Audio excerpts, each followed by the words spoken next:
안녕하세요. 오픈도어에 투자하고 있는 오더크라고 합니다. 오늘 제가 조금 녹화가 좀 늦게 됐어요. 일이 있어서 좀 늦게 됐는데 오늘 준비한 자료가 좀 많다 보니까 좀 늦은 것도 없지 않아 있거든요. 그래서 오늘 양이 좀 많을 수도 있어요. 녹음 시간이 좀 길어질 수도 있어서 좀 바쁘신 분들은 좀 빠른 배속으로 변경해서 빠르게 스킵도 해가면서 들으시길 추천드립니다. 아예 좀 늦었다고 영상 안 올리는 것보다 나을 것 같아서 간단하게 촬영을 어쨌든 해보도록 하겠습니다. 오늘 이제 장이 오늘이 마지막이잖아요. 내일은 안 열린다고 하더라고요. 부활절이라고 해서. 그래서 오늘 장으로 이번 주가 마감이 됐고요. 음, 주가 추이를 보면 좀 초반에 좀 많이 상승했다가 후반에 많이 빠지는 모습인데요.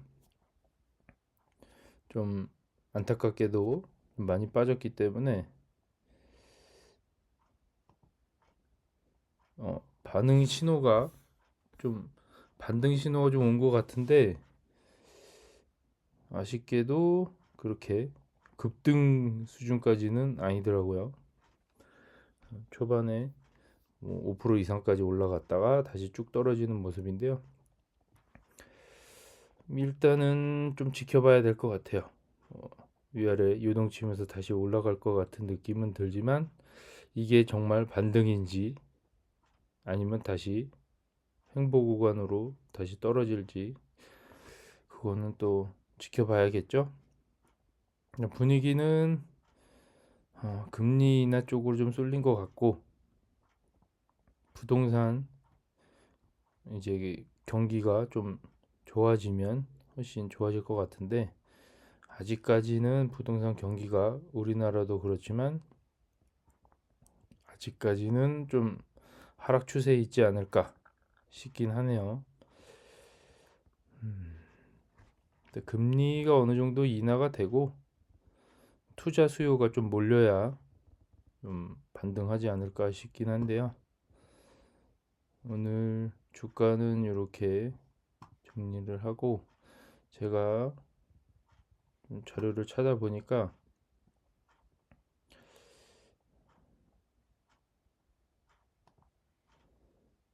X의견 간단하게 먼저 보고 또 다른 얘기를 이어가도록 하겠습니다. 팬데믹 주택 붐 기간 동안 열풍이 너무 심했고 주택시장 주변에 유동성이 너무 많아 오픈도어의 구매 중 상당수가 기간 임대주에게 빠르게 매각되었습니다. 이 당시에는 기관들이 많이 어, 빠르게 매수를 했나 봐요. 그래서 유동성도 엄청 많았다고 하니까 지표가 좀 나온 게 있는데 한번 같이 볼 거고요. 금리가 급등한 이후에 속도가 훨씬 느려졌다. 금리가 인상이 된 이후로는 기관 투자자들의 수요가 별로 없다고 보시면 되고요. 그 내용은 2021년에는 11명의 기관 투자자가 오픈도어에서 100채 이상의 주택을 구입했습니다. 이때가 음, 상승기였죠. 그 다음에 이제 하락기 접어들었어요. 14년도 기관 투자자가 100채 이상의 주택을 구입했습니다. 이때까진 괜찮았나 봐요. 근데 이게 분위기가 갑자기 금리 인상을 4, 5, 6 이렇게 막 계속 올리다 보니까 그때 좀 분위기 갑자기 반전이 된 것 같은데 이때 이제 23년에 최소 100채 주택을 구입했다고 하네요. 이제 100채 미만으로 떨어진 거죠. 그것도 프리미엄 많이 이렇게 플래티엄 프레티엄 프레티엄이라고 하네요. 프레티엄만이 그러니까 뭔가 등급이 높은 분들만 구매를 한 것 같고 이것만 봐도 흐름이 보이죠? 주택 지금 지표를 같이 다운 받아봤고요. 오픈도어에서 이제 기관 투자들이 사는 그 추세인 것 같은데, 이때까지는 잘 사다가 코로나 팬데믹 때 잠깐 주춤했다가 대세 상승기, 돈을 쫙 풀면서 엄청 많이 샀다가 2022년에 12월쯤부터 쭉쭉쭉 떨어지는 거죠. 그러더니만 이렇게 돼버렸어요. 현재까지. 그러면은 이게 지금 2023년에 암흑기를 거치고 2024년도에도 약간 침체기를 겪다가 2025년부터 이런 식으로 19년도처럼 좀 올라가지 않을까 예상은 하는데요.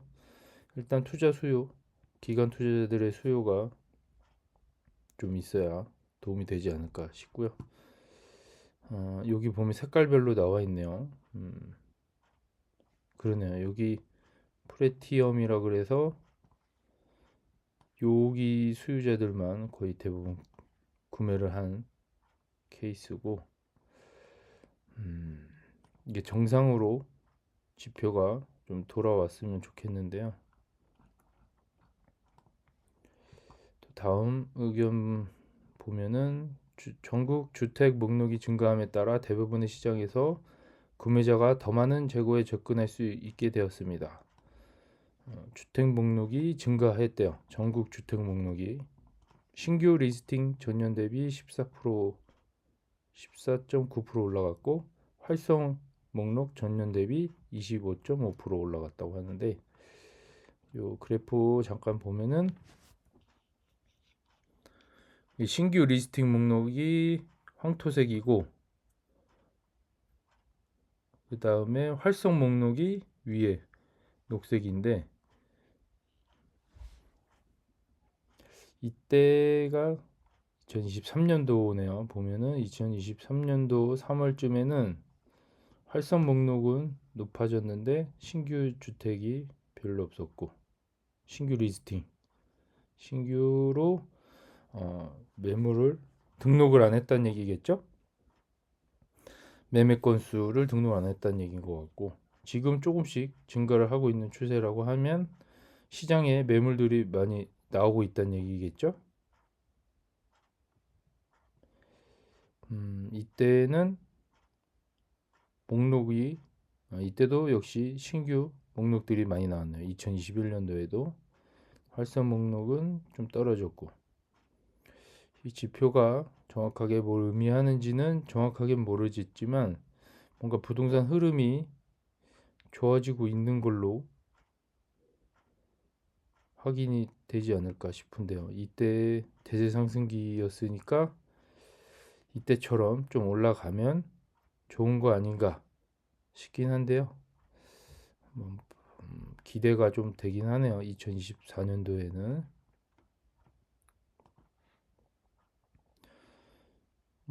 NAR 부동산 중개인 협회, 미국 부동산 중개인 협회죠. 구매자가 주택 융자의 대리인 보상을 추가할 수 있도록 허용해 줄 것을 요청했다. 정부 대출 기관한테 보냈대요. 대리인 보상, 이게 자꾸 에이전트 보상을 자꾸 요구하는 것 같아요. 수수료가 자꾸 떨어지니까. 네, 이런 것도 혹시 도움이 될까 싶어서 캡처해 봤고, 에이전트들이 좀 상황이 좋지는 않은 것 같아요. 요거는 2024년도 1분기가 완료되었다고 나오고요. 지금 3월이 끝나가는 시점이죠. 시장은 1분기에 강세를 보였지만 역사적으로 4월은 1950년 이후 시장에서 두 번째로 좋은 달이었습니다. 네, 기대가 좀 된다는 얘기죠. 6조 달러의 현금이 여전히 머니마켓 펀드에 남아 있습니다. 아직 뭐 펀드에 이런 자금들이 남아 있나 봐요. 그래서 3월 달 내내 9% 정도 올라갔고 8% 올라갔고, 러셀 2000이 2.5%, 이 2.3%. 이게 올라가야 되는데 이 오픈도어 소형주 이런 것들이 올라가야 큰 폭으로 올라가야 이제 반등을 하는구나라고 알 수 있을 것 같은데요. 다우지수는 5.5% 올랐네. 보면은 이런 식으로 그래프가 보이고요. 이 주가 그래프가 요동치면서 가는 거는 순리인 것 같아요. 네. 하지만 계속 우상향한다라고 알고 계시고 4월 달에는 요 역사적 지표를 봤을 때 4월 달에 좀 더 좋지 않을까 생각은 하는 것 같아요. 조정이 언제 올지 항상 두렵잖아요. 조정 올 때 오픈도 주가가 어느 정도 빠질지 그것도 좀 걱정이 되고 그렇습니다. 네, 조정이 오면 좋긴 한데 오픈도어가 너무 많이 빠지면 또 실망감이 또 엄청나기 때문에 지금 현재로서는 조정이 와도 좀 버텨줬으면 좋겠다라는 생각도 좀 들고요. 다음 기사는 개인 이자 지급액이 2008년도 수준을 넘어설 예정입니다. 이자 지급액이 2008년도를 넘었을 때 더 안 좋다는 얘기겠죠. 개인 이자 지급액에는 모기지 이자가 제외되어 개인 소비의 3%까지 취소됐다. 모기지 이자를 제외하고 또 3%까지 취소됐대요.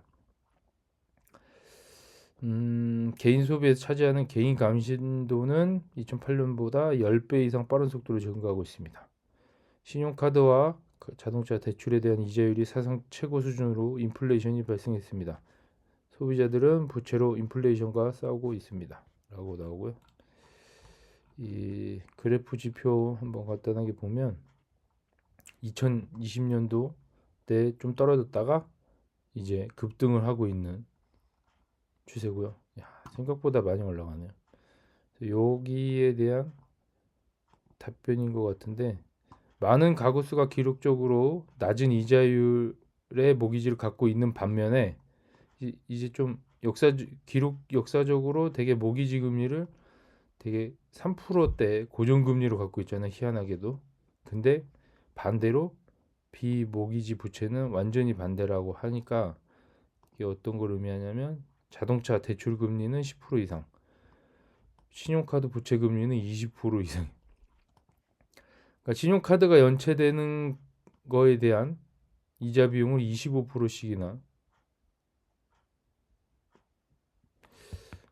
증가를 했다고 하면 대출 금리 10% 이상이고 금리 이거 거의 그 사채 수준 아니에요. 이거 완전 고금리인데. 신용카드 못 갚으면은 25% 정도의 이자율을 내면서 갚아야 되는 연체가 될수록 안 좋은 상황인 것 같고 자동차도 대부분은 할부 좀 끼고 사죠. 그런데 요 할부 금리도 좀 센 편이고 심각하긴 하네요. 이것은 위험한 게임입니다. 그래서 모기지는 낮지만 그 외의 것들이 좀 높아서 문제다라는 얘기인 거죠. 그래서 이 모기지가 낮는 것 때문에 또 이동을 안 하고 있고 부동산은 나머지는 또 심각한 상황인가 봐요. 레드핀에 따르면 주택 구입 비용은 소득보다 2배 빠르게 증가하고 있습니다. 주택 구입 비용은 소득보다 2배 빠르게 증가하고 있대요. 그러니까 이게 소득이 이 정도인데 주택 가격의 상승이 이 정도다. 그러니까 이거를 구입 비용이 늘어난다는 얘기는 이 소득 수준을 넘어선 거니까 어느 순간 소득 수준을 넘어선 거잖아요. 팬데믹 이후로 넘어섰으니 이 소득이 아무리 증가해도 주택 구입 비용을 살 만한 여력이 안 된다고 보면 되고요. 이 상황은 우리나라랑 좀 비슷한 것 같은데 연끌을 아무리 해도 치솟는 주택 가격을 따라잡을 수가 없죠. 저희 그 월 소득으로는 택도 없는 수준이고 그래서 월 소득 외에 그 근로소득 외에 다른 거를 좀 만들어야 되는데 그게 자본소득이지 않을까 생각이 되고 금융소득을 최대한 빠르게 마련을 해서 저도 근로소득에 목매이지 않고 빨리 독립을 할 날이 왔으면 좋겠네요.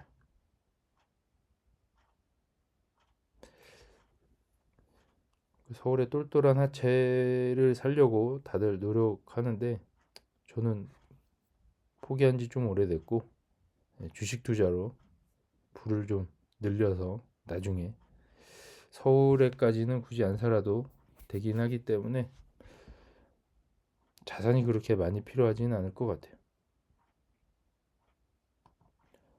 이 내용은 뭐 오늘 주가 좀 올라갔으니까 딱 보니까 5.41 다시 찍으려고 한다. 뭐 이렇게 기도 한번 하고 있는 것 같아요. 네, 좀 올라갔으면 좋겠다라고 하는 것 같고 여기가 이제 전고점이죠. 여기까지 쭉 올라갔다가 터치하고 좀 내려왔다 또 다시 올라갈 수도 있고 뭐 모르겠죠. 네, 좀 빨리 왔으면 좋겠네요. 근데 이것처럼 각도가 좀 가파르게 올라가는 것보다 좀 완만하게 가도 나쁘지는 않은데 우리에겐 시간이 별로 없는데 그래도 거래량이 또 다행히도 좀 많이 올라가서 다행이고요. 요 내용은 데이터 도어에서 뭐 이런 식으로 얘기했는데 그 저번에 보여줬던 팟캐스트 내용이죠. 메이언 메간 네, 여기 거의 핵심 인물 내보자매도의 핵심 인물 1순위인데 여기 얘가 이제 팟캐스트로 얘기한 내용들인데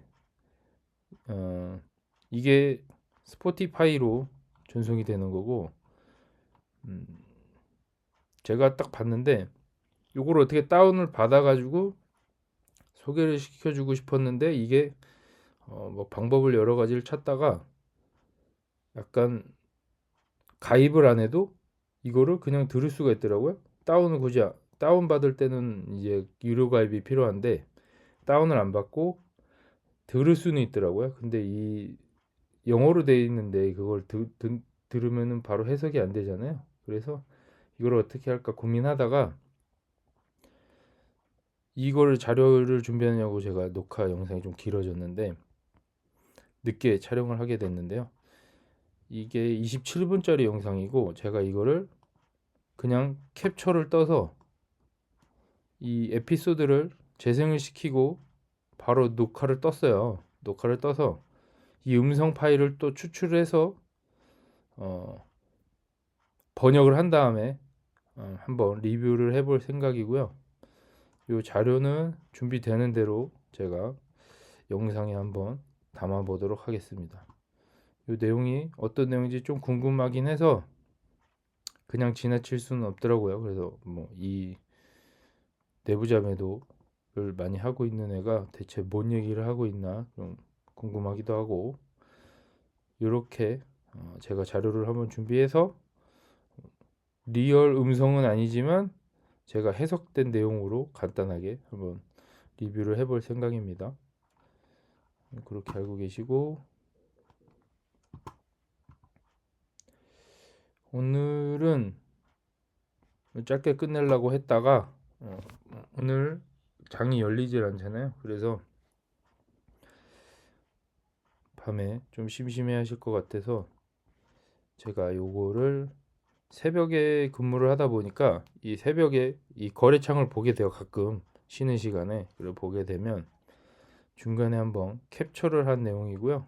이게 키움증권이에요. 키움증권인데 키움증권을 안 쓰시는 분들도 있잖아요. 다른 증권사를 쓰시는 분들도 있어서 좀 매치가 안 될 수도 있고요. 정확한 자료가 아닐 수도 있어요. 키움증권에서 제공하는 거랑 좀 다를 수가 있고 그거 참고해서 들으시면 되고요. 저는 그냥 이거밖에 있는 줄 몰라서 증권사가 여러 개가 있는 줄 몰랐어요. 그래서 키움만 알고 있었고 그래서 그냥 여기에 가입을 해서 처음부터 그냥 이것만 이용을 하다 보니까 여기 좀 익숙해져서 하는 거고 이 중간에 새벽에 캡처한 사진인데 좀 떨어지고 있었던 시점이고 중간에 보니까 원래는 장 중간에는 거의 비슷하잖아요. 그 호가 잔량이 비슷한데 매수세와 매도세가 좀 비슷한데 너무 차이가 나서 이거는 약간 장기적으로 좀 상승의 가치가 있지 않을까 싶어서 한번 캡처해 봤고요. 일단은 매수세가 좀 더 강하게 올라오는 거가 확인이 되어 보면은 20만 개랑 이제 10만 개 정도 차이가 나는데 이게 한 3시인가? 네, 3시쯤에 한번 캡처한 건데 거래량이 1000만 정도 됐고요. 그런 자료고 제가 요거는 공매도 목록이 있어서 이 공매도 누르면은 이렇게 나오더라고요. 이거는 자료가 하루 늦게 나오더라고요. 그래서 공매도 체결수가 이렇게 이만큼 팔았다는 얘기겠죠? 공매도로 170만 개 정도 팔았고 이 공매도 주문량 중에 체결수가 그 정도라고 보시면 되고 주문수는 이 정도. 그래서 공매도 비중이 조금 12% 정도 되는 것 같아요. 일평균 공매도량이라 그래서 일평균 공매도량이 나오고 있어요. 이렇게. 그래서 청산할 때 한 4일 정도 소요된다. 이 공매도가 이 물량들을 처리할 때 4일 정도 소요된다라고 나오는 것 같고요. 아직 그 다시 상환하지 않은 잔고가 7,700만 개가 있다고 하는 것 같아요. 요거는 마지막에도 한번 찍어봤고요. 거래량을 보기 위해서 찍어봤는데 거래량이 엄청 많이 뛰었죠. 2,300 거의 2,400만이죠. 평소 대비 거래량이 한 2배 정도 뛰었기 때문에 뭔가 봤더니만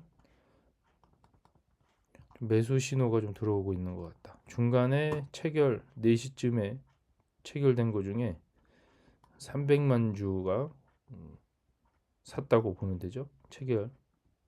이때 뭔가 누군가가 들어오지 않았을까. 예상은 하는 거죠. 제가 봤을 때. 이런 것도 그냥 같이 보려고 캡처해 봤어요. 그리고 그냥 또 넘어가면 이 목록 중에 이렇게 계속 넘어갈 수가 있더라고요. 그래서 이 보면은 이런 식으로 정보가 나오죠. 연중 최저가가 얼마 전에 찍었죠. 2.51. 이게 연중 최저가라고 하네요. 그리고 최고가는 5.41. 여기를 지금 테스트를 하려고 올라가고 있죠. 전일 거래량 이거보다 훨씬 많이 뛰었죠. 그래서 뭔가 거래량이 터지지 않았나 싶고 이 거래량이 터지면은 많은 투기 수요들이 막 몰려들기 때문에 원하지 않게 주가가 상승하는 효과가 있죠. 뭐 이런 거 상장 주식수 이렇게 나오죠. 좀 많이 늘었어요. 그걸 보여드리려고 캡처해봤고 요거는 재무 차트라고 되어 있는데요. 이게 주가 그래프잖아요. 위에는 주가 그래프, 밑에는 영업이익, 밑에는 순수익 이렇게 돼 있어서 이 지표가 한눈에 보이더라고요. 그래서 영업이익이 떨어졌을 때 이 주가 그래프도 같이 떨어지죠. 그래서 이제 반등을 하고 있는데 얘는 크게 반등을 하고 있지는 않은데 좀 시간이 걸리는 것 같고 순수익도 쭉 떨어지다가 반등을 했다라고 보시면 되고 이게 플러스쯤 됐을 때 주가가 한 이 정도 20달러 정도에 가 있지 않을까 싶긴 하네요. 이렇게 떨어지는 추세를 보면. 근데 어쨌든 지표상 바닥을 찍었다. 약간 시차 적응이 있죠. 여기 점선쯤에 바닥을 찍었는데 얘는 바닥이 여기쯤이니까 한 칸 정도 차이가 난다고 보시면 되고 이 지표만 봐도 좀 뭔가 나아지고 있구나라는 게 보여지죠. 그냥 간단하게 볼게요. 이거 보면은 이게 손익계산서라고 나오는데요. 이런 식으로 돼 있죠. 이게 원래는 연례 보고서나 분기별 보고서에 다 나와 있는데 그거 다 영어로 돼 있는데 이걸 한국말로 친절하게 바꿔져 있어요. 그래서 총 매출이 이렇게 돼 있는 거고, 이익이 이만큼 났고, 뭐 연구 개발비로 이만큼, 뭐 판매 관리비, 그래서 영업이익이 뭐 다 못 빼고 하니까 마이너스 쳤다, 뭐 이런 얘기고, 이자 비용도 이렇게 되고 있어요.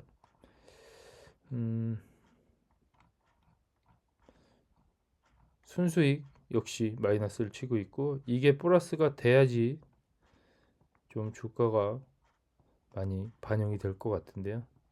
이때 손실이 엄청 많았죠. 2022년도에 손실을 그대로 기록이 된 상태고, 이걸 많이 복구한 해라고 보시면 돼요. 2023년도에는.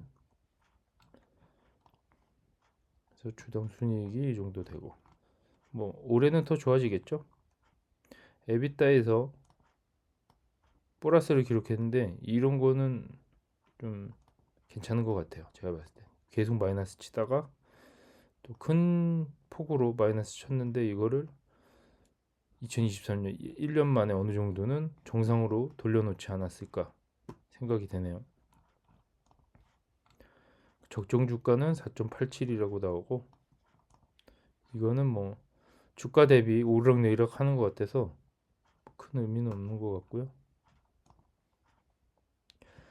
이 투자 매력도라고 또 나온 게 있어요. 보면은 그리고 종목 진단 이런 항목에 가보면 이런 식으로 돼 있고요.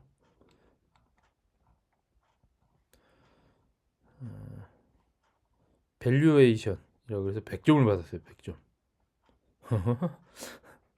그래서 이 내용을 봤더니 밸류에이션이 저평가돼 있다라고 나오네요. 그래서 지금 현재 오픈도어는 시장 대비 좀 저평가돼 있는 기업으로 평가를 하고 있고요. 여기 보면 이런 간단한 소개가 나와 있는데, 중개인 없이 부동산을 중개하는 플랫폼 기업이고요. 대출 상품 추천, 부동산 중개, 인공지능 활용 부동산 가격 측정을 통해 부동산 구매 고객에게 비용을 절감시켜주는 온라인 부동산 중개업의 선두주자입니다. 요거 눈에 들어오네요. 구매 고객에게 비용을 절감시켜주는, 제대로 홍보를 하고 있죠. 온라인 부동산 중개업의 선두주자. 비용을 절감시켜주는 역할을 하는데, 사람들은 비용이 더 많이 든다고 생각하는 것 같아서 아직은 좀 더 지켜봐야 될 것 같은 생각이고, 이 오각형 저번에 위불 사이트에서 좀 봤는데 여기는 좀 다른 그래프인 것 같아요. 이거는 현금 창출력이고, 여기는 사업 독점력이고, 미래 성장성이고, 재무 안정성, 수익성. 지금 현금 창출 능력만 높은 점수를 받았고요. 나머지는 거의 평가가 거의 안 된 수준으로 저평가돼 있고, 사업이 원래 독점인데도 불구하고 여기 한국 어플이라 그런지 이 사업에 대해서 정확하게 잘 모르는 것 같기도 하고, 아무래도 이 주가가 낮으면은 소외를 받게 돼 있어요. 사업 독점력의 별 하나, 재무 안정성의 별 하나, 현금 창출 능력만 별 5개를 받았어요. 요거는 뭐 이런 지표들이 있는데 아까 다 본 지표들이고, 그냥 요거 보면은 자기네들이 평가한 내용들이에요. 워렌 버핏이 강조하는 경제적 해저가 거의 없는 기업이라고 평가를 해버렸어요. 여기서 키움에서 경기 변동에 따라 수익성이 크게 움직일 가능성이 높다. 이거는 좀 맞는 것 같은데, 이게 사실 금리 때문에 이렇게 될 줄 몰랐던 거죠.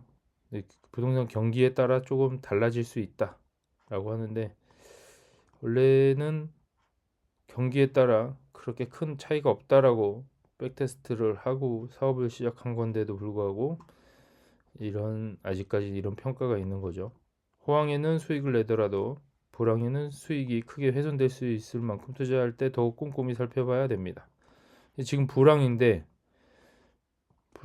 그렇죠. 호황에서 불황으로 갔잖아요. 거래에서 수익이 좀 크게 훼손됐고, 주가 그래프도 같이 폭락을 한 상태고요. 다시 불황에서 호황으로 갈 때 반대 사이클을 또 보이겠죠. 일단 뭐 낮은 별점을 받은 기업은 투자 대상에서 제외하는 것이 좋습니다라고 나오네요. 네.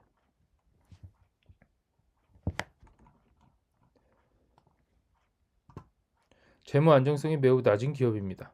잃지 않는 투자를 지향하는 투자자라면 투자 대상에서 제외하는 것이 좋습니다. 잃지 않는 투자. 오픈도어에 투자했지만 잃지는 않았어요. 네, 다행히도 마이너스는 아닌 것 같고 그냥 본전이지 않을까 싶은데 올라가지도 않았죠, 대신에. 하지만 뭐 사람마다 보는 눈은 틀리죠. 그래서 어쨌든 이렇게 키움에서 나오는 이런 내용들 보면은 쉽게 투자할 수 없는 기업이긴 하죠. 재무 안정성도 매우 낮고 이렇게 투자 대상에서 제외하라고 대놓고 얘기하고 있기 때문에 주의가 필요한 종목이긴 합니다. 순이익이 적자를 기록했거나 자기 자본이나 자산 투하 자본 대비 낮은 이익률을 기록한 회사입니다. 라고 나오고요. 아직까진 적자를 기록하고 있기 때문에 좀 위험하긴 하죠. 이익 성장이 없는 주가 상승은 모래 위에 성을 쌓는 것과 같아 언젠가는 무너지고 맙니다. 저도 약간 이런 생각을 하고 있는데 일단 수익이 어느 정도 받쳐줘야 주가가 상승을 해도 다시 폭락할 가능성이 없거든요. 근데 이게 아무래도 돈을 벌 것 같아 그래서 쫙 주가를 올렸다가 돈 못 버네 하고 다시 빼는 뭐 그런 상황이 오잖아요. 아, 그걸 얘기해 주는 것 같아요. 모래성 위에 성을 쌓는 것과 같다고 하는 거는 그 얘기인 것 같고. 그래서 어쨌든 오픈도어가 약간 손익분기점을 빨리 넘어서야 된다. 그래야 이런 시장의 평가가 좀 좋아지지 않을까 생각이 되고요. 현금 창출 능력이 가장 우수한 기업이라고 나왔네요. 현금은 기업의 혈액과도 같은 역할을 합니다. 근데 현금이 일단은 적은 기업이 아니죠. 1조 이상의 현금을 갖고 있기 때문에 이 현금은 기업의 재무 구조를 개선시키고 성장을 위한 투자 자금으로 사용합니다. 주주를 위한 배당, 자사주 매입에도 사용할 수 있기 때문에 이거는 여기랑 해당이 안 되는 것 같고요. 네. 어쨌든 현금이 많다라고 얘기하는 것 같고요. 보면은 2021년도, 22년도, 23년도인데 매출액이 호황기를 맞아 올라갔다가 지금 떨어진 상태인데 이제 코로나 호황기보다 뭐 크게 그렇게 매출액이 이렇게 막 완전히 손해 본 그 정도까지는 아닌 것 같고요. 이때의 지표보다는 낫다. 21년 지표보다는 저는 더 긍정적으로 보여집니다. 이런 영업 위기나 순이익들이 덜 떨어졌잖아요. 그래서 저는 2021년보다 훨씬 낮이지 않았나 생각이 되고요.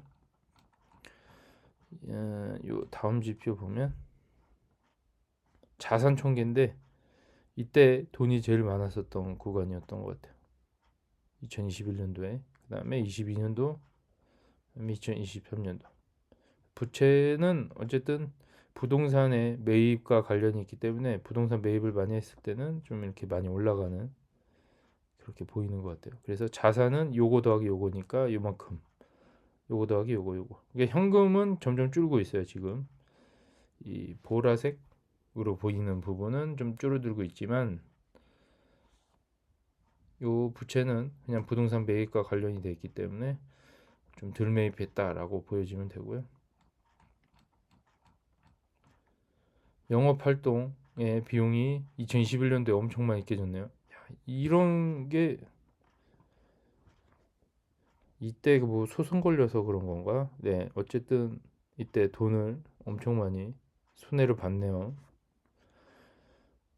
여기서 좀 플러스 됐다가 23년도에 훨씬 좋아진 케이스고 재무 활동에서 이때는 재무 활동으로 플러스를 냈다가 마이너스 증가폭이 좀 커지는 네, 요 상황은 좀 아이러니하네요.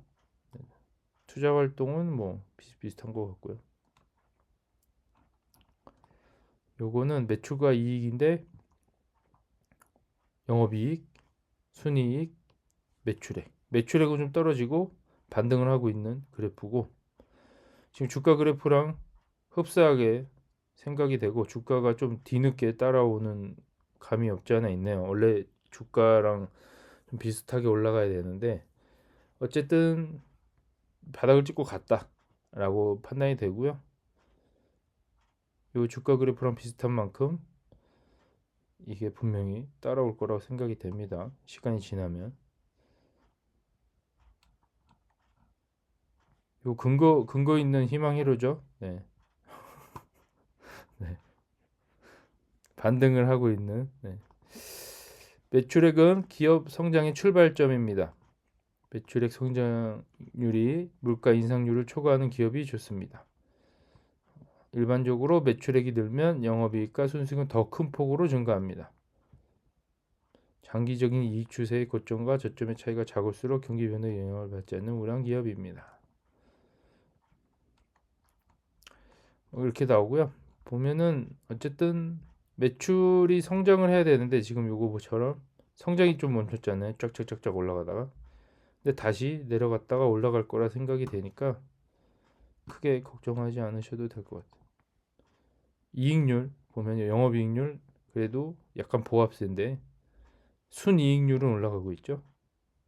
스프레드가 올라가고 있다고 보면 되고 마진이 좋아지고 있는 것 같은데, 네, 요거 보면은 어쨌든 그래프를 역전시켰다. 뭔가 교차되는 지점에서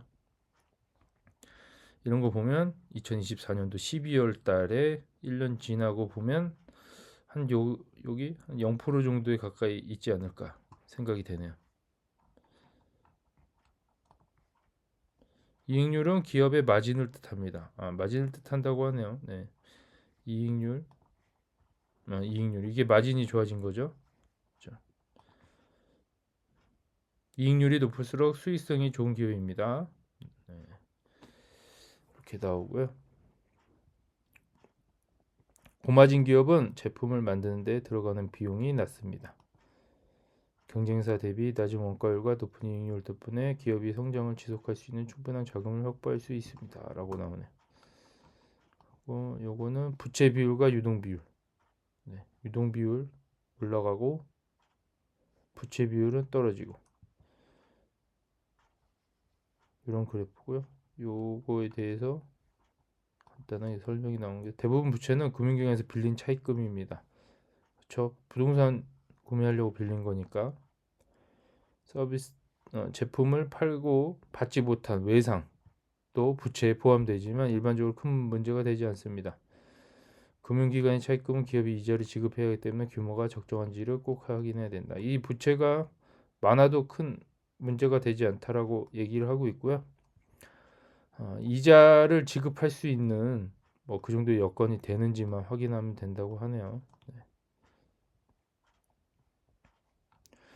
부채 비율은 낮을수록 유동 비율은 높을수록 재무 안정성이 높은 기업입니다. 보면은 유동 비율이 올라가죠. 부채 비율은 낮아지죠. 그러면 재무 안정성이 높은 기업인데 시장에서는 높게 평가를 안 하고 있죠. 네. 재무 안정성이 높은 기업이에요. 오픈도어는 ROE와 PBR이라고 나오고요. PBR 주가 순자산 배수고 자기 자본이익률이라고 하네요. ROE가 네, 이렇게 주가 그래프가 이런 식으로 됐고 어쨌든 뭐 우리 주가 그래프랑 비슷하게 고점 찍고 내려왔다가 바닥 찍고 올라가는 형국이고 그만큼 주가를 반영을 못하고 있는 것 같고요. 얘는 올라갔지만 저평가 우량주를 찾고 싶다면 ROE와 PBR 차트를 보면 좋습니다. ROE는 높고 PBR이 낮은 기업이 저평가 우량주입니다. ROE는 높고 PBR이 낮은 게 저평가. 이거 저평가죠. 오픈도어는 ROE는 주주의 수익률이고 주식을 살 때 지불하는 가격이다. 주식을 살 때 지불하는 가격이 좀 낮고요. 주가 수익률이라고 하네요. 네. 뭐 일반적으로는 ROE가 높으면 PBR도 높습니다라고 나오고요. 개별 기업의 이익과 관계없이 시장 급락이나 외부 충격 등으로 가격이 하락하면 좋은 매수 기회가 됩니다. 이런 관점으로 저희가 접근한 거기 때문에 분명히 시장에는 좋은 기회가 될 거라고 생각이 됩니다. 좋은 매수 기회, 찬스라고 보여집니다. 운전자본 회전 일수인데 채권, 채무, 재고자산 요거는 뭐 비슷한 것 같고요. 재고자산 이게 부동산과 좀 관련돼 있는 것 같고요. 부동산이 원래 120일 안에 좀 팔고 또 이렇게 또 새로 매입하고 이래야 되잖아요. 그 비율이 나타나는 게 비슷한 것 같아서 그걸 얘기하는 것 같아요. 한 120일이면 이 정도잖아요. 요 안에 다 모든 게 해결이 되지 않나 생각이 되고 이때 재고가 엄청 많이 쌓였던 것 같고 그때 재고 처리가 좀 안 됐었죠. 그 얘기를 하는 것 같아요. 제품을 만들고 파는데 투입되는 자본이라고 하고요.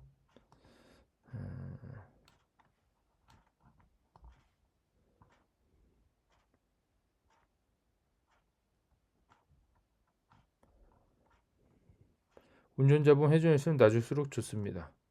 운전자본 회전일수가 낮으면 회사의 현금 회전이 빠릅니다. 현금 회전이 빠르다고 하네요. 현금, 원재료, 제품, 매출 채권, 현금으로 회수되는 기간이 짧아 회사 자금 운영에 유리합니다. 그렇죠. 그러면 아까 이게 회전이 이때는 좀 회전이 안 돼서 좀 힘들다가 좀 이제 회전이 다시 정상으로 돌아온 상태인 것 같아요. 그 부동산만 봐도 현금 회전이 좀 괜찮다라고 알고 계시면 되고 현금 흐름표라고 나오는데 재무활동 현금 흐름표 이때 좀 돈이 많았다가 지금 돈이 없어지는 돈이 조금 줄고 있는 그런 느낌이고 재무적으로만 봤어는 근데 영업 활동은 이때 조금 마이너스를 기록했다가 꼭지점에서 점점 좋아지고 있는 마이너스 찍고 점점 플러스로 되고 있는 게 영업 활동이고 재무 활동은 돈을 이만큼 갖고 있었는데 엄청 많이 까먹었다 이런 얘기인 것 같고요.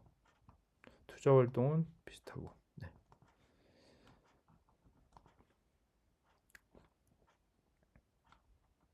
재무활동 현금으로는 증차 차입 배당을 통한 발생하는 현금 유출입을 탑니다. 영업활동으로 충분한 현금을 벌고 있는 기업은 금융기관에 차입금을 갖고 배당을 지급하는 등 현금 유출되기 때문에 마이너스를 기록합니다. 어쨌든 영업활동으로 순수익을 기본으로 영업활동에서 생긴 현금 유출입을 말합니다. 우량기업의 영업활동은 현금 흐름은 플러스를 꾸준히 유지합니다. 이 영업이익이 어쨌든 올라가야 된다는 얘기죠. 근데 지금 올라가고 있으니까 큰 그림인 것 같아요. 큰 그림으로 봤을 때 좋다라고 보여지고요. 주가 순익 배수가 낮아졌다가 올라가는 PER. 네. 이게 퍼인데 이게 순간적으로 낮아졌다가 네. 다시 이 정도로 낮아진 상태. 올라갔다 다시 꺾인 상태고요. 현재 주가가 싼지 비싼지를 알려준다고 하네요. 네. 주가 수익 배수가 낮을수록 주가가 저평가된 상태입니다. 이게 낮을수록 주가가 저평가인 상태라고 하네요. 이때 잘 팔릴 때 오히려 저평가였나 봐요.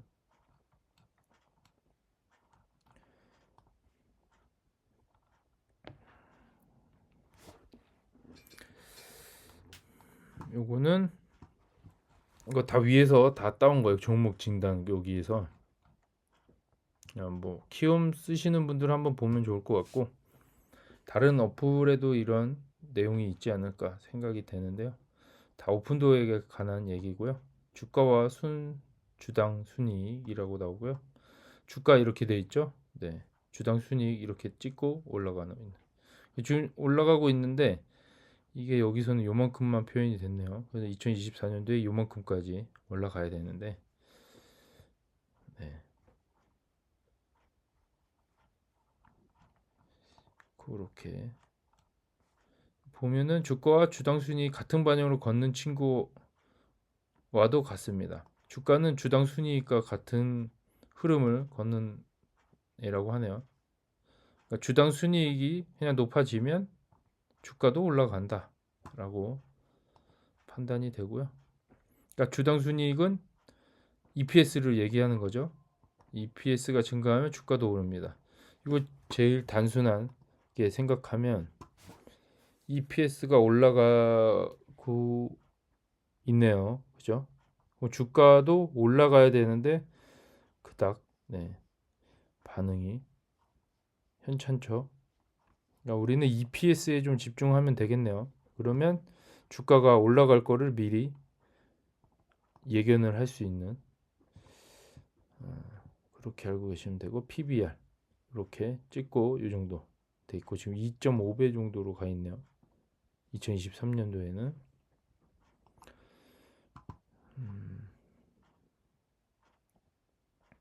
PBR이 낮게 거래되면 주가가 저평가된 것으로 판단.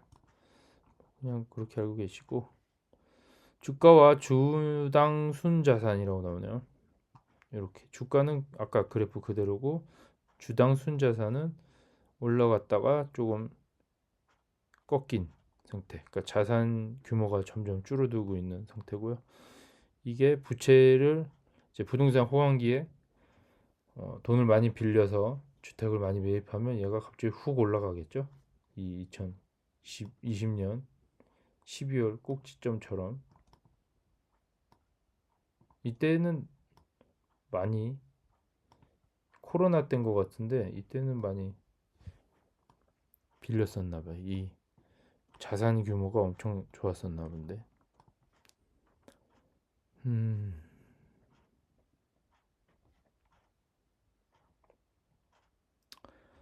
기본적으로 사업을 잘해 순이익을 많이 낼수록 자본 총계가 빠른 속도로 증가합니다. 이에 따라 주가도 오르게 됩니다. 순이익도 올라갈수록 주가도 올라간다고 하니까 이 얼마나 벌어들이는지도 계속 체크를 해봐야겠죠. 그래야 우리가 주가가 올라갈 줄 알고 있으니까 그런 것도 투자에 도움이 되겠네요. 좀 양이 많은데 빨리빨리 넘어가 볼게요. PSR이라고 많이 들어봤죠? 매출액 배수라고 하는 주가 매출액 배수. 요게 어떻게 주가 그래프랑 어떻게 이렇게 어쩜 이렇게 똑같나? 한번 볼게요. 주가 매출액 배수는 순이익이 매출액의 몇 배가 되는지를 나타냅니다. 이 지표도 다른 밸류에이션 지표처럼 낮을수록 저평가되었다는 것을 뜻합니다. 이 지표는 일시적인 적자 기업이나 경기 변동형 기업의 밸류에이션 수준을 확인할 때 유용합니다. 그렇죠. 이건 적자 기업에 일단 적용하기 좋다는 얘기겠죠. 캠피션은 PSR이 1.5 이하면 싸고 3에서 6배까지 올라갔다면 매도 시점이라고 조언합니다. 한번 볼까요? 1.5 이하. 1.5 이하죠? 여기 밑에는 무조건 싸다는 얘기죠. 지금 주식은 엄청 싸게 거래되고 있다라고 판단이 되고요. 캠피셔 기준으로 이 3배 이상 갔을 때는 비싸다고 했으니까 근데 우리가 상장을 이때 했잖아요. 이쯤에 했으니까 상장을 요때랑은 또 틀리네요. 그래서 상장 기준으로 보면 고평가된 적은 한 번도 없다라고 판단이 되네요. 네, 1.5배 밑이니까 PSR 기준으로. 네, 그러면 정고점도 싸게 느껴질 수도 있다는 얘기죠. 이 기준으로 보면 이 당시에 정고점이 한 30달러 정도 됐으니까 그 가격도 이 당시에는 되게 싸게 느껴졌다라고 판단이 되네요.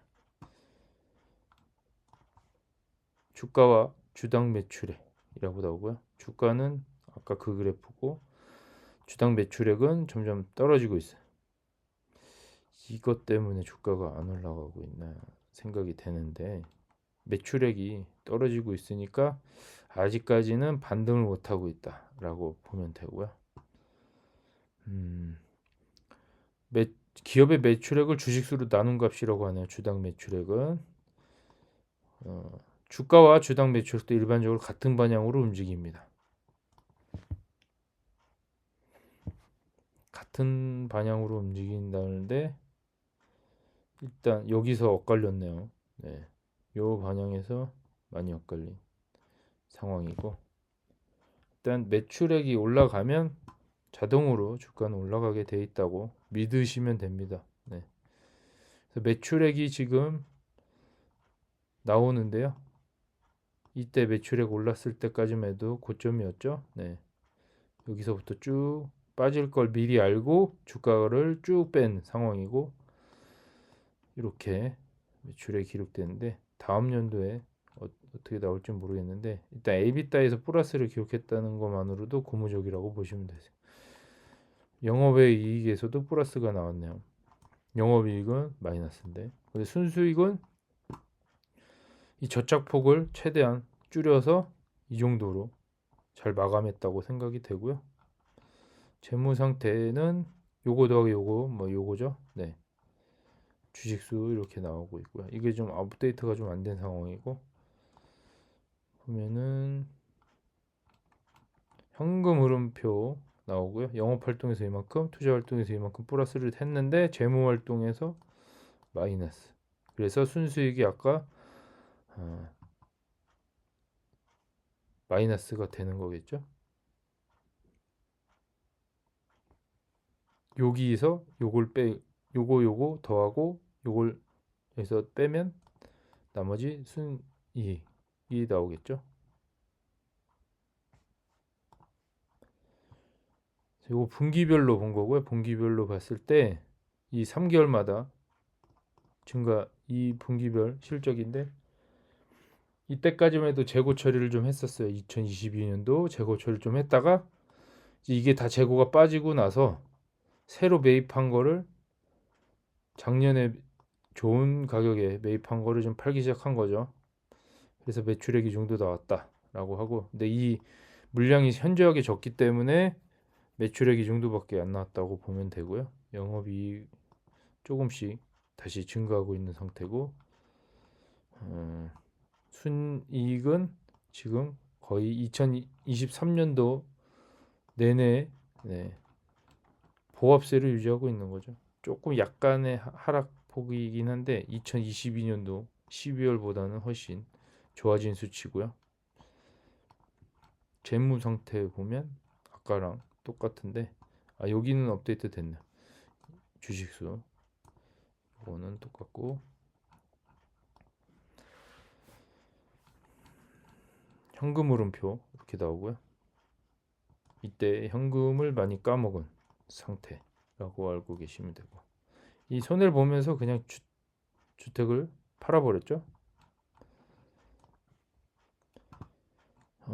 기관 투자자들 의견이죠. 뭐 펀드 매니저 의견, 보유 의견이 뭐 있고 매수 의견이 있고 보유 의견이 있고 매도 의견은 이때 잠깐 있었네요. 근데 중요한 건 보유 혹은 매수라고 보시면 되고 요 발표에서는 이렇게 쭉 나오는데 뭐 유명한 애들이 다 얘기한 내용이고 유명한 기관에서 발표했다고 보시면 돼요. 근데 뭐 참고만 하시면 되죠. 요거는 평균 이 수치인데 2001년도에 상장을 해서 쭉 올라갔다가 뭐 떨어졌다가 요게 지금 잘렸는데 1월부터 5월까지거든요. 지금 2024년도 아직 4월, 5월이 안 왔죠. 그래 빵프로라고 나오는 상태고 3월 달에 현재 보합세라고 보시면 돼요. 1%밖에 안 빠졌네. 1월 달에 많이 빠졌네. 1월 달에. 2024년도 1월 달에 엄청 많이 빠졌고 이걸 다 더하니까 결론적으로 마이너스잖아요. 지금 이번 연도 들어와서 작년에 한번 보면 작년에 1월 달부터 반등을 하기 시작했죠. 근데 아니다 싶어서 빠졌다가 다시 좀 올랐다가 빠졌다가 요거 거의 보합이죠. 근데 다시 5월 달에 상승을 90% 정도 했죠. 요거 다음 거 넘어가 보면 이게 5월부터거든요. 5월부터 9월인데 90% 올라갔다가 연달아 올라갔죠. 근데 지금 요때 지금 5월, 6월, 7월 이때 분위기 좋았잖아요. 작년 이맘때 분위기 좋았으니까 요 2024년도 요 금리 인하 시기 여기 있죠. 여기 6, 7, 8 요 사이에 큰 변화가 있을 것 같아요. 왠지 느낌이 작년에 요맘때쯤 날라갔기 때문에 이때 엄청나게 올라갔다가 8, 9월에 폭망을 할 수도 있다라는 예언이긴 한데 재작년이나 작년이나 요 8, 9월이 좀 안 좋았네. 8, 9월 네, 조심하시고요. 잠깐 뺐다가 다시 넣어도 될 만큼의 지표가 너무 예상치가 뻔한데요. 네. 일단 이렇게 나왔고 요 다음 것도 찍어놨네요. 네, 다음 거는 8월부터 12월까지인데 요게 너무 그림 같은데 이게 똑같네. 22년도 이맘때 계절적 영향도 있고 금리 인상 영향도 있고 네, 금리 이거 이만큼 빠지고 이만큼 빠지고 작년 말쯤 연말쯤에 올라가고 올라올 때도 많이 올라가지만 떨어질 때도 많이 떨어지죠. 근데 2022년도에는 내내 떨어졌네. 야 이거 엄청 무섭잖아요. 이런 거 보면은 근데 결론적으로 평균을 보면은 다 떨어져 있어요 지금. 그러니까 이만큼 그만큼 투자하기가 좀 어렵다는 얘기고 지금 평균치로 보면 2021년도에 좀 이때는 좀 변동성이 좀 있었나 봐요. 네, 봤을 때 8, 9월에 2021년도는 8, 9월에 좀 상승을 했고 반대로 2022년도에는 초반에 상승을 했고 이게 결국은 데이터가 1분기 데이터 갖고 올라가는 거잖아요. 1분기 가이던스, 2분기 가이던스랑 1분기 결과물 보고 올라간 거고 얘도 똑같고 그래서 어쨌든 긍정적으로 보면 5월, 6월, 7월에 올라갈 확률이 높고 그다음에 4월 달까지 예상을 하자면 4월 달에는 오픈도어 기준으로 봤을 때는 떨어질 확률이 높다. 이때 4월 달에 다 떨어졌네. 이때 조정장이 좀 왠지 오지 않을까 싶은데 음, 예상은 좀 조정장이 좀 올 것 같아요. 그러니까 이게 지금 올라갈 것처럼 속임수를 좀 주다가 4월 달에 폭망할 것 같은 냄새도 좀 나는데요. 조심하셔야 될 것 같아요. 이게 지금 오픈도어 4월 달 성적표는 안 좋다라고 알고 계시고 네, 4월에 최소 20% 떨어질 것 같은데요. 지금보다. 그러면은 다시 원점이죠. 한 2불대 중반 정도 갈 것 같고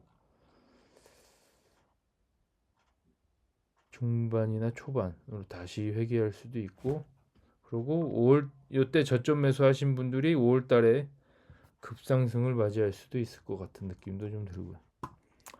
예측에 불과하니까 재미로 봐주시고요. 그리고 그냥 데이터는 이렇게 나온다고 알고 계시고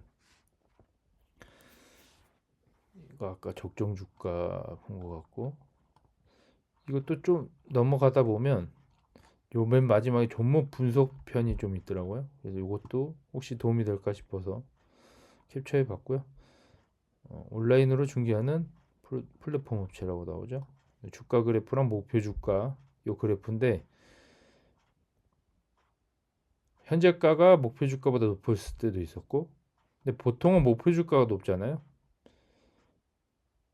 근데 요즘 추세는 목표 주가보다 주가가 좀 아래에 있다라는 얘기고 흐름을 봤을 때 현재가가 좀 더 올라가고 목표 주가도 좀 올렸으면 좋겠네요.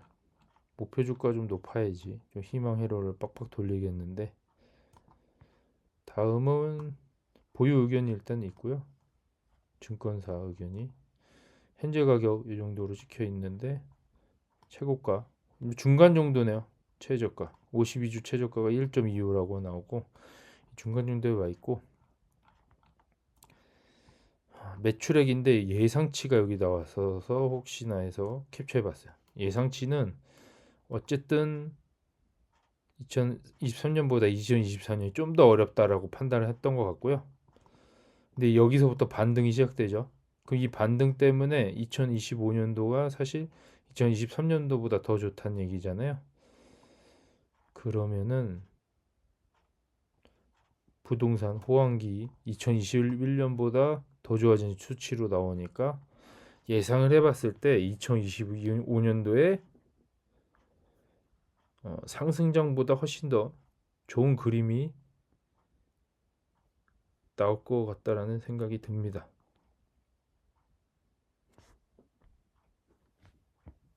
제 생각이에요. 네, 여기 매출액도 그렇게 돼 있으니까 요거 봤을 때 희망회로 돌리자는 얘기죠. 근데 좀 수치가 좀 되게 긍정적인데요. 왠지 바닥 찍고 V자 반등이죠. 이게 완전히 조금 세월이 걸리는 V자 반등인데, 순수익 면에서는 아직도 저적 폭을 기록할 것 같다라는 느낌인 것 같고요. 이게 플러스로 돌아서야 되는데 잘하면 이거 예상 수치니까 더 올라갈 수도 있지 않을까 생각이 되고, 손익분기점 25년도에는 달성을 꼭 해야 되는데 예상 수치가 그렇게 좋게 나오진 않았네요. 요거는 주식 보유 비중인 것 같고요. 뱅가드가 12.69%로 나왔네요. 에리고도 여기 있어요. 에리고 아직도 에리고가 요만큼 갖고 있나봐요. 이거 좀 업데이트가 좀 안 된 것 같은데, 매출 구성에는 온라인 플랫폼으로 100% 매출을 내고 있다라고 나오고요. 이거는 오픈도어 테크놀리지의 상장일이 나왔고, 여기 보니까 펀드에도 오픈도어가 들어가 있는 것 같아요. 인덱스 펀드, 부동산 인덱스 펀드, 뱅가드의 요 펀드에 3.2% 정도 들어가 있나 봐요. 그리고 편입 규모 탑 ETF 중에 인베스코에서 모멘텀 ETF, 테크놀로지 ETF, 모멘텀 ETF라고 뭐 또 있나 봐요. 관심이 없는데 거기에 어쨌든 들어가 있다라고 알고 계시면 되고요. 수익성 지표에 이렇게 V자 반등 나오고 있죠. 그다음에 요거는 부동산 침체기에 맞춰서 그냥 점점 자산은 줄어들고 있는 것처럼 보이지만, 부채를 어쨌든 부동산을 많이 매입하면 자산은 올라가게 돼 있어요. 자본 총계는 어차피 이게 우리 갖고 있는 현금의 양이잖아요. 이 현금의 양은 뭐 큰 변화는 없는데 이게 결국엔 플러스로 돼야 이게 점점 올라갈 거 아니에요. 그래서 이건 손익분기점이 지날 때쯤 올라가지 않을까 싶고요. 중립 의견이 좀 많고 매도 의견 한 명 있고 비중 축소도 있어요. 매수 2명 정도 있고, 그래프 보면 여기가 요 빨간색에 왔을 때 사람들이 매수하겠다라는 얘기고, 여기 주가예요. 주가 5달러, 10달러, 15, 20 비중 확대, 요쯤에 비중 확대는 없었고 중립이 이 정도 한 15달러까지 가도 뭐 일단 보유를 하겠다라는 얘기인 것 같고요. 비중 축소는 요 정도, 아직도 여기에 머물러 있으니까 비중 축소 의견이 좀 많은 것 같고요. 밑으로 내려가는 순간 매도 포지션이 유지가 되겠죠. 그러니까 요 많은 물량들이 지금 주가가 혹시 떨어지면 여기 걸쳐 있잖아요. 지금 비중 축소 좀 더 떨어지면 이제 점점 사람들이 조금씩 팔겠죠. 그러다가 여기까지 떨어지면 거의 올매도라고 보시면 되죠. 거의 모든 사람 기관 투자자는 이거 다 내던질 것 같은데, 하지만 반대로 이제 올라가면 계속 보유를 하는 거죠. 이 물량들이 쭉 그대로 올라가는 거예요. 쭉 올라가서 쭉쭉쭉 가다가 여기서부터 매수세가 들어오겠죠. 언제부터냐? 한 여기면 한 8달러부터 매수세가 들어올 가능성이 높다는 얘기야. 그럼 이 물량들이 매물대가 올라가서 쭉쭉쭉쭉 올라가서 여기쯤에 매수세가 많아지고 점점 규모가 커지겠죠. 그러면서 이쯤에 가면 17달러 정도에 가면 이제는 너도 나도 다 사간다는 얘기인 것 같은데, 매수 기운이 강하니까. 제가 이 그래프를 그냥 분석할 때 이렇게 봤고요. 다른 의미일 수도 있을 것 같아요. 근데 저는 이 그래프의 의미는 이렇게 생각이 되지 않을까 생각해 본 거고, 매출액 보면 V자 반등을 하고 있죠. 전망치 좋아지고 있죠. 그래서 여기 지금 2024년도 3월이면 5월 달에 발표하는 수치잖아요. 지금 1분기에 전망치가 이 정도인데, 요거를 지금 정확하게 찍어 버리면 V자 반등이 되는 거죠. 지금 희망회로 팍팍 돌릴 수 있을 것 같아요. 그래서 지금이 바닥이다라고 판단이 되고요.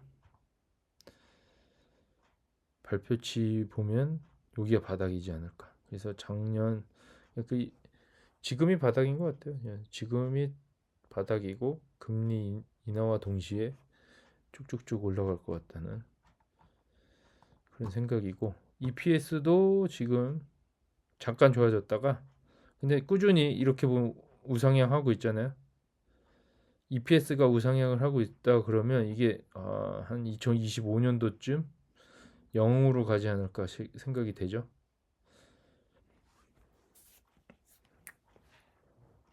실제 발표는 여기에 나와 있잖아요. 전망치는 이 정도고, 전망치도 어쨌든 우상향.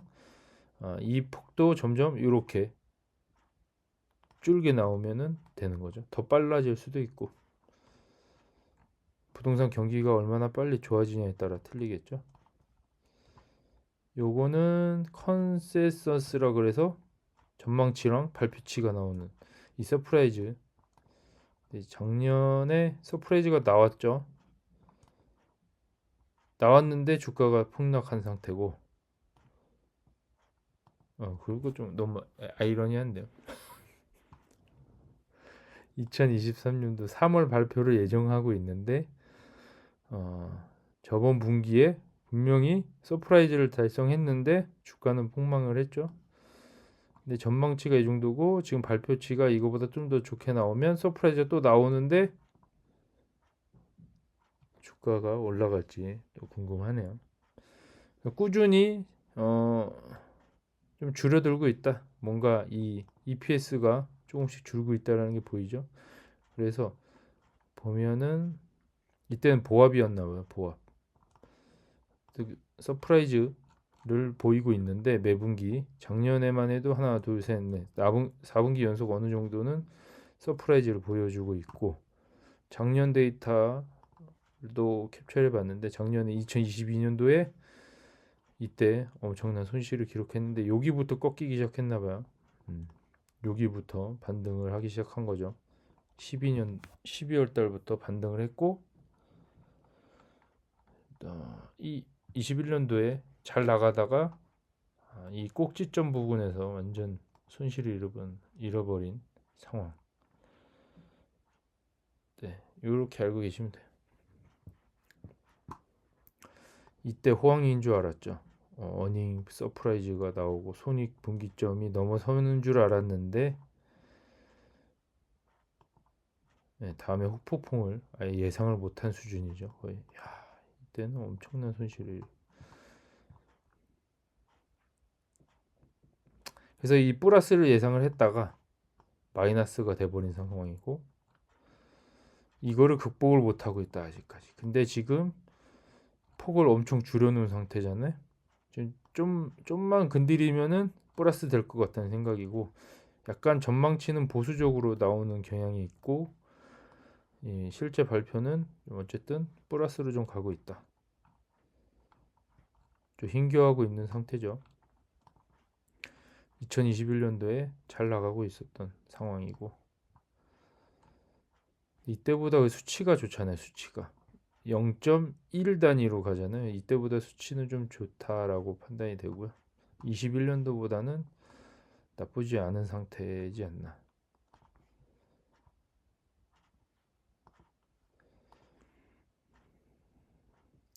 주주 정보 나오는데요. 기관 투자자가 63%고 개인 주주 요만큼 있어요. 요만큼. 저희가 여기에 포함되어 있는 거죠. 다음에 미확인. 여기에 포함될 수도 있겠네요. 자기 주식 뭐 보이지도 않죠. 이 미확인이 어떤 물량인지 모르겠네요. 펀드 매매 동향. 갑자기 펀드들이 요만큼 가입하고 있다가 요번 분기인가요? 갑자기 올라간 상태고요. 펀드가 갑자기 비중을 높인 상태예요. 요거는 종가. 이게 주가 그래프네요. 보니까 이때 지금 여기 시점인데 지금 펀드들이 매매를 하고 있다라고 보면 되는데 보면은 펀드 유형별 보유 현황에 투자 자문사가 이만큼 갖고 있죠. 뮤추얼 펀드 애들이 이만큼 갖고 있고 헤지 펀드 이만큼 갖고 있고 국부 펀드 이만큼 갖고 있고 규모는 이렇게 나오네. 3월 18일 기준으로 나왔어요. 2024년도. 그래서 어쨌든 요 기관 투자자들이 있다. 여기 기관 투자자들의 성격을 나타내는 거죠. 보유량이 좀 늘은 상태인 것 같아요. 보유량인지 이건 보유량이고 이건 매매. 그러니까 펀드들이 사고 팔고를 많이 하는 것 같아요. 최대치로 많이 나온 거 보니까 이거는 판물량일 수도 있겠네요. 어떻게 보면 수치가 이 정도 올라간 거 보면 갑자기 잘 올라가다가 뻥 튀었다. 거래량이 어쨌든 상승한 느낌이고 이거는 ETF 아까 보였죠? 테크놀로지 모멘텀 ETF의 수량을 나타내고 있어요. 그리고 프롭테크 ETF도 있었나 봐요. 이런 것도 있는데 글로벌 X 여기에도 이만큼 갖고 있다고 하네요. 네, 여기까지 자료를 다 봤고요. 이게 투자에 도움이 됐을런지는 모르겠지만 저도 궁금해서 꾸준히 좀 찾아본 자료였고 이걸 매번 볼 필요는 없죠. 그냥 분기별로 보면 좋을 것 같고요. 오픈도어 홈페이지에 다 나와 있는 내용이지만 이게 다 영어로 되어 있어서 불편하신 분들은 이렇게 증권사 홈페이지에 가셔서 확인하셔도 큰 도움이 될 거라고 생각이 됩니다. 오늘 좀 녹화 시간이 좀 길어졌는데요. 최대한 빠른 배속으로 봐주시길 추천드리고요. 네, 저도 좀 목이 아프니까 오늘 촬영은 여기까지만 하도록 하겠습니다. 감사합니다.